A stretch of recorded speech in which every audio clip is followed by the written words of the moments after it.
Cuando Is-Boset, hijo de Saúl, supo que Abner había sido asesinado en Hebrón, perdió todo el ánimo.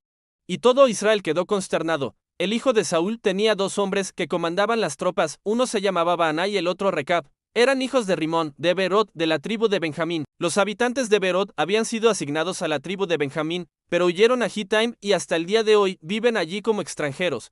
Por otra parte, Jonatán, hijo de Saúl, tuvo un hijo lisiado. Cuando el niño tenía 5 años, llegó desde Jezreel la noticia de la muerte de Saúl y de Jonatán. Su nodriza lo tomó y huyó, pero en la prisa por escapar cayó. Y el niño quedó lisiado. Su nombre era Mefiboset. Un día, Baana y Recab, los hijos de Rimón, fueron a la casa de Is-Boset. Llegaron en el momento de más calor del día. Durante el descanso de la tarde, entraron en la casa fingiendo ir a tratar algún asunto. La mujer que cuidaba la puerta del dormitorio estaba dormida. Por eso, Recab y Baana pasaron sin ser notados y entraron en el cuarto donde Is-Boset dormía. Allí lo mataron y le cortaron la cabeza, llevándosela como un trofeo. Luego viajaron toda la noche por el camino del Arabá. Llevaron la cabeza de Is-Boset a David en Hebrón y le dijeron al rey: aquí está la cabeza de Is-Boset, hijo de Saúl, tu enemigo. Él quería matarte, pero el Eterno ha vengado hoy a mi señor, el rey, de Saúl y de su descendencia. Pero David respondió a los hermanos Recab y Baana, hijos de Rimón de Beerot: vive el Eterno que me ha librado de todas mis aflicciones, que cuando el mensajero vino a anunciarme la muerte de Saúl, pensando que me alegraría, lo prendí y lo maté allí mismo en Siclag.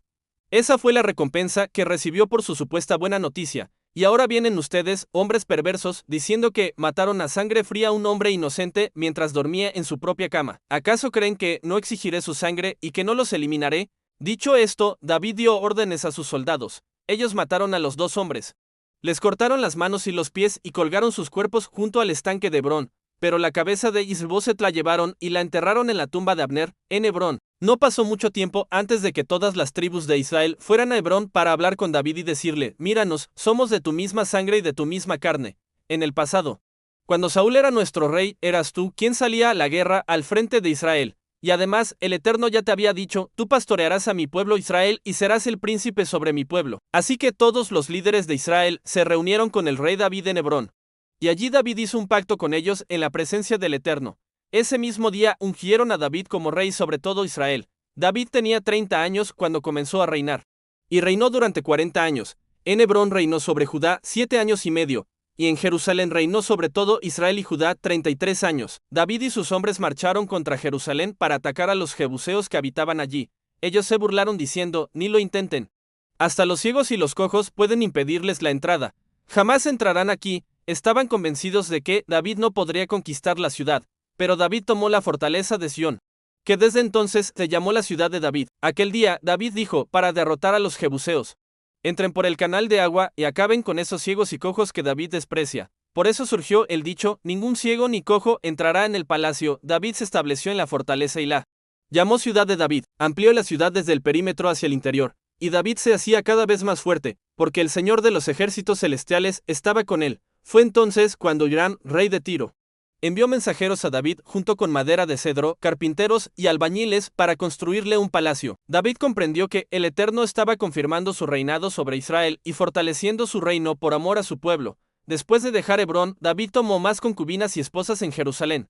Y tuvo más hijos y hijas. Los hijos que le nacieron en Jerusalén fueron Samúa, Sobab, Natán, Salomón, Ibar, Elisúa, Nefeg, Jafía, Elisama, Eliadá y Elifelet. Cuando los filisteos supieron que David había sido proclamado rey sobre todo Israel, subieron en masa para capturarlo. David, al enterarse, descendió a la fortaleza, mientras los filisteos se desplegaban por el valle de Refaim. Entonces David consultó al Eterno: ¿debo atacar a los filisteos?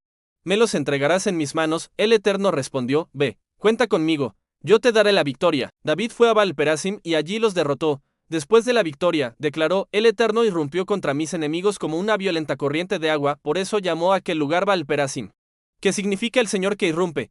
Los filisteos huyeron abandonando sus ídolos, y David y sus hombres se los llevaron. Tiempo después, los filisteos volvieron a subir y se desplegaron otra vez en el valle de Refaim. David consultó nuevamente al Eterno. Esta vez, el Eterno le dijo: no los ataques de frente. Rodéalos y prepárate para emboscarlos frente a los árboles de bálsamo. Cuando oigas el sonido de pasos en las copas de los árboles, ese será el momento de atacar. Será la señal de que el Eterno va delante de ti para derrotar al ejército filisteo. David hizo exactamente lo que el Eterno le había ordenado y derrotó a los filisteos desde Gabaón hasta Geser. David escogió a los mejores soldados de Israel. En total 30,000. Con ese contingente y también con sus propios hombres, David fue a Baalá con la intención de recuperar el arca de Dios, sobre la cual se invoca el nombre del Señor de los ejércitos de los ángeles entronizado entre los dos querubines que están sobre el arca. Colocaron el arca de Dios sobre una carroza nueva y así salió de la casa de Abinadab, que estaba en la colina. Uzziah y Ahio, hijos de Abinadab, conducían la carroza que llevaba el arca de Dios. Ahio caminaba delante y Uzziah iba al lado del arca. David y todo el pueblo de Israel celebraban con gran entusiasmo, tocando arpas, liras, panderos, sonajas y címbalos. Cuando se acercaron a la era de Nacón, el buey tropezó y Uzziah, extendiendo el brazo, sostuvo el arca de Dios. Entonces el Eterno se encendió en ira contra Uzziah y lo hirió, porque había profanado el arca. Uzziah murió allí mismo, junto al arca. David se entristeció y se indignó porque el Eterno había castigado a Uzziah. Hasta hoy, ese lugar es conocido como Perez Luzá, que significa la explosión contra Uzziah. Aquel día, David tuvo miedo del Eterno y pensó, es muy peligroso transportar el arca. ¿Cómo voy a llevarla con seguridad a la ciudad de David? Por eso decidió no continuar con el traslado del arca del Eterno. En lugar de eso, desvió la carroza del camino y dejó el arca en la casa de Obed-Ledom, de Get. El arca del Eterno permaneció 3 meses en la casa de Obed-Ledom, y el Eterno bendijo a Obed-Ledom y a toda su familia.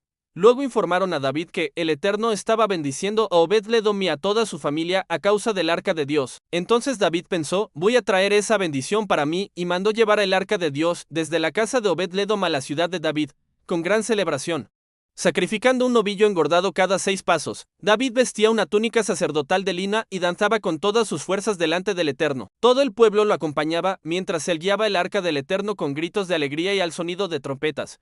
Cuando el arca del Eterno entró en la ciudad de David, Mical, hija de Saúl, observaba la procesión desde una ventana. Al ver al rey David saltando y danzando delante del Eterno, lo despreció en su corazón. El arca del Eterno fue colocada en medio del pabellón de la tienda que David había preparado. Allí mismo, David adoró, presentando holocaustos y ofrendas de paz.